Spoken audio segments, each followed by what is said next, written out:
Yo guys, what's going on? This is Jack2505 and today the 9.0 quality of life update has gone live for Space Marine 2. We've seen a lot of changes here for both PvP and PvE, including siege mode, a lot of changes and some much needed buffs and changes to the assault class. Don't forget to like, share and subscribe. So in this patch, we've got gameplay and balancing tweaks.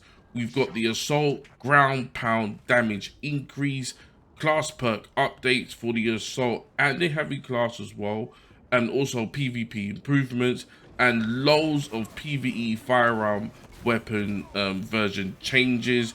I'm not going to go over all of them. I'm mainly going to be talking about the changes for the assault, heavy, and siege mode as well. Also, we got a data vault update. So new ordeals for siege mode and updated UX and a new entry for the Trigon. So the exfiltration mission, the latest one that got released. Now you can go back in there and kill the Trigon to get your ordeals.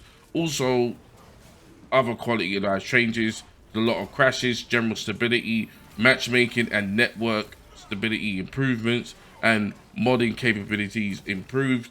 The matchmaking of late has been absolutely terrible, so it's good to see that the devs are addressing this. Also, general fixes for AI improvements, customization, tweaks, blocking weapons, bug, and more. So quite a lot to get through here, but what I'm on to, let's see. So as I mentioned before, the Data Vault update, new ordeals for Siege mode, new Data Vault reward screen, updated UX, and new entity Trigon in the Tyrannus tab in the Data Vault. So that's good. Now, I want to talk about my actual favorite class in the game, and I hate that he sucks. But now the assault is going in the right direction.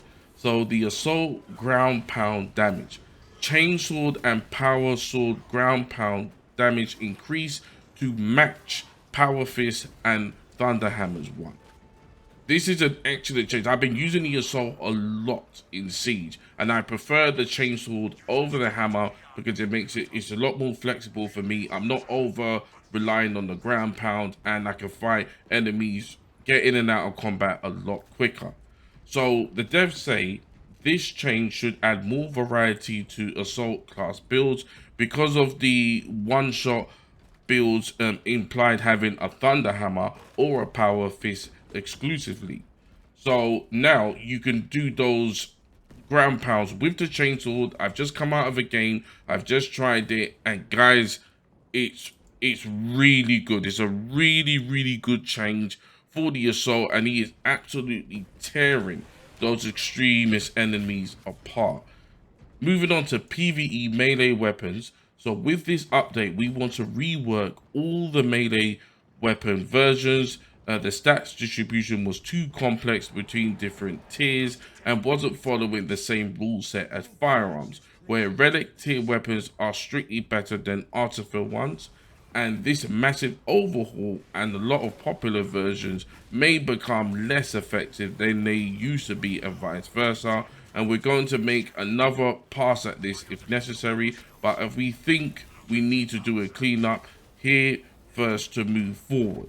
Right, so with the PvE melee weapon progression update, progression for all melee weapons has been updated to streamline the experience. Relic versions of the melee weapons will now always have better stats than the artifact ones, and distribution of the stats is going to follow these principles. So balanced weapons will have moderate damage and moderate speed. Fencing weapons offer the fastest speed but have the lowest damage, and block weapons are the slowest but deliver the highest damage. Now, I'm a fencing guy, as you guys know. I've tried the fencing and I don't know what it is, or maybe it's just me. It seems way faster now. I don't know whether it's just me, I'm just tripping. It is way faster now, and they say it does the lowest damage. It seems to be doing a lot of damage. I mean, then again, it's probably because I'm picking the assault. But at the moment, the assault, the changes are really good with the ground pound and with the melees as well. He is he is tearing it up, tearing it up. So with the PvE firearms, I'll be linking the full patch notes in the description box below. There's a lot to go through. That'll probably be a separate video, but I want to just concentrate on basically siege stuff as well. But there's a lot of good changes there to the bolt weapons and to the Lasfusel sniper rifle as well.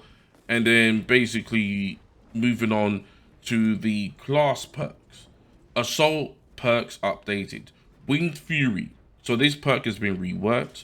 The new version is damage from melee attacks executed while sprinting or dashing increases by 100%. Deals area of effect damage within a 7-meter radius. Cooldown is 5 seconds.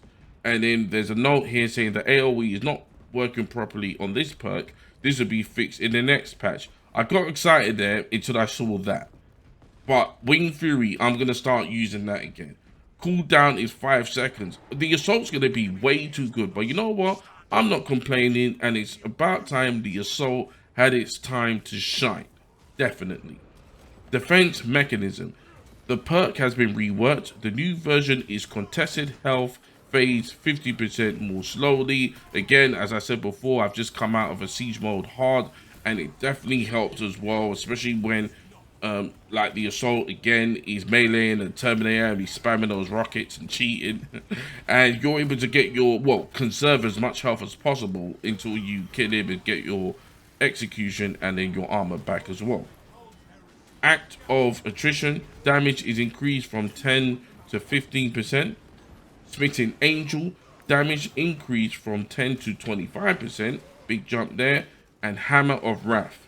This perk has been reworked. The new version is after the use of the jump pack, you take 30% less range damage and do not lose control upon taking heavy hits and cannot be knocked back for 15 seconds. So that's also a really good change there. The assault class got sorted out big time, and like I said, it's way overdue. What are we? 10 months into this game. And then the heavy, I've not tried this yet. Thermal boost. The perk has been reworked. The new version is when a ranged weapon is 50% overheated, or you have 50% ammo in the magazine, range damage increased by 15%. Alt's grenade launcher now increase the amount of grenades received for the grenade launcher from pickups from 50% to 75%. Another big jump there. Infernal pistol. Now this is a pistol that needs a lot of help. Base damage increased by 15%. Gunstrike damage increased by 20%. And gunstrike damage and knockback radius increased by 100%. Wow. And fix typo in motivating melee. Perk description. The perk triggers if magazine is empty, not when your ammo reserves are empty. So the devs say we wanted to make Infernal Pistol a dedicated crowd control weapon rather than a gunstrike damage dealer type of a weapon.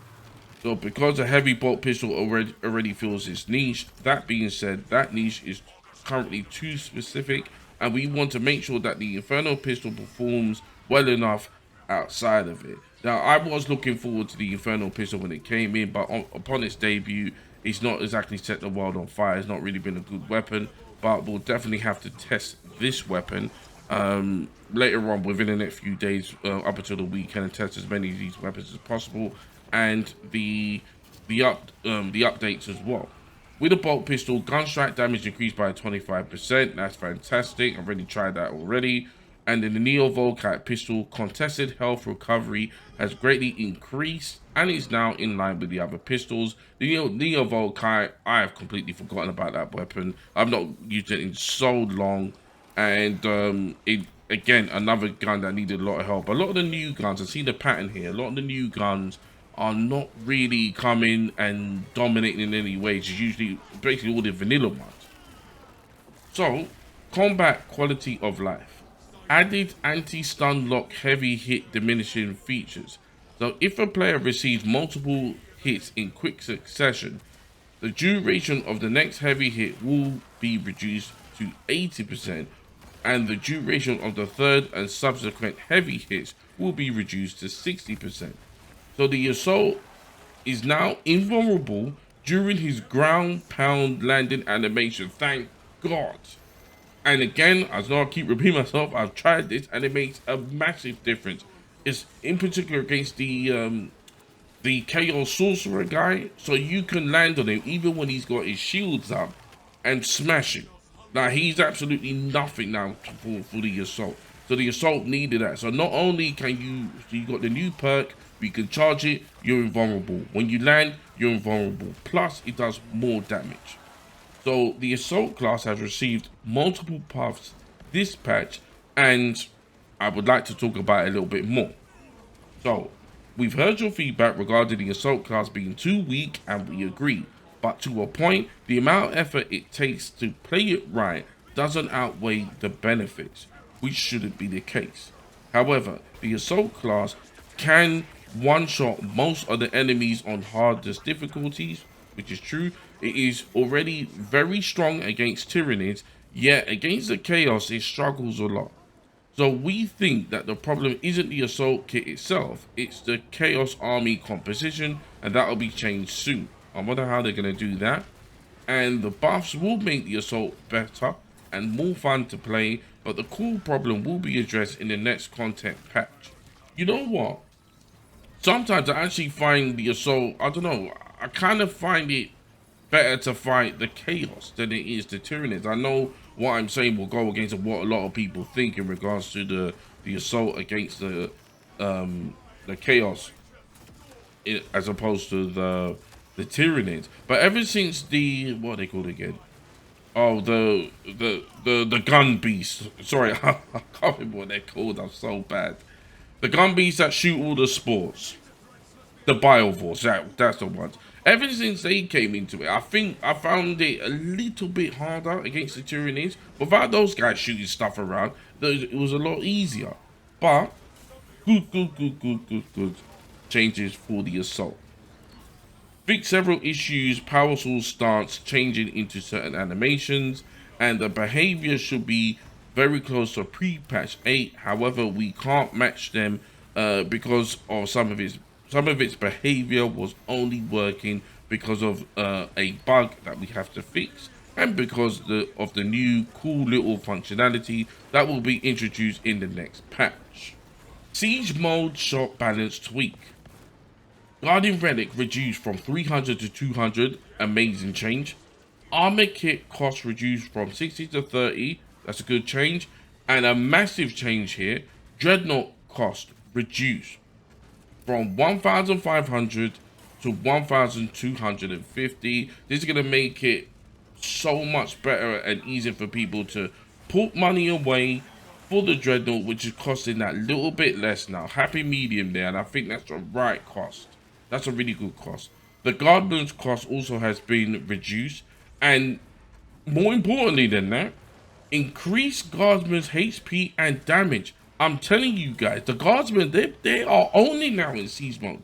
I was watching them kill majority enemies, kind of with ease. They're sort of stealing kills now, or helping enemies get to executable state a lot easier now. So that's 50% for normal mode and plus 100% for hard difficulty. Another big one for the Dreadnought. Time increased from 3 minutes to 5 minutes. So that means you can bring in the Dreadnought a lot sooner now, before the bosses come out, and you can be comfortable that, you know, obviously if you've got a capable team, the Dreadnought will be there practically the whole way from more or less start to finish. And then they talk about streamlined terminus enemy spawn logic after the 60th wave. So every third wave can spawn 1 to 2 terminus enemies, and every 5th wave can spawn 2 to 3 terminus enemies.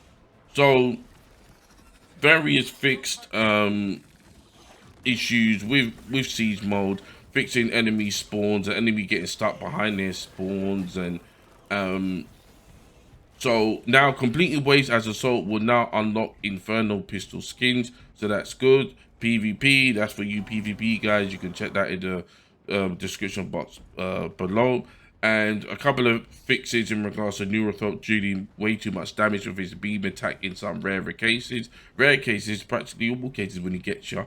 But at the end of the day, there's just more customization fixes and general fixes as well. I know I've brushed over it. I didn't want to make the video too long, but you guys know this is a PvE Space Marine videos that I make, so I just wanted to go over the meaty changes, which was the siege mode changes and the assault changes as well. These are some nice quality of life fixes. It was good to see the gunstrike fix, gunstrike issue where you were doing your perfect parry or perfect block and you wasn't getting the gunstrike. That's now been fixed. That's good. Hopefully the matchmaking will what they say has been fixed. We'll have to test that over the next few days, and some really nice changes to the weapons as well. I'll probably go into that in detail with perhaps another video, depending on how much of a change there is. But like I said before, I've been using Assault a lot, and I want to get back in there and tear them apart with the Assault now. And the Assault has got better, 100%, and there's even more changes to come for that class as well. These are some good changes. Can't wait to see. There's probably going to be a big update. Probably not next week, but a week after, teasing and confirming what's coming in the September update for Space Marine 2 Year 2. Here we go. So guys, tell me what you think about all of the changes that's in these patch notes. I will put the patch notes, as I said, in the description box below, and tell me what you think about the Assault and the Siege mode changes as well. Now, thank you very much for making it to the end of the video. My name is Jack2505, and I'll see you in the next video.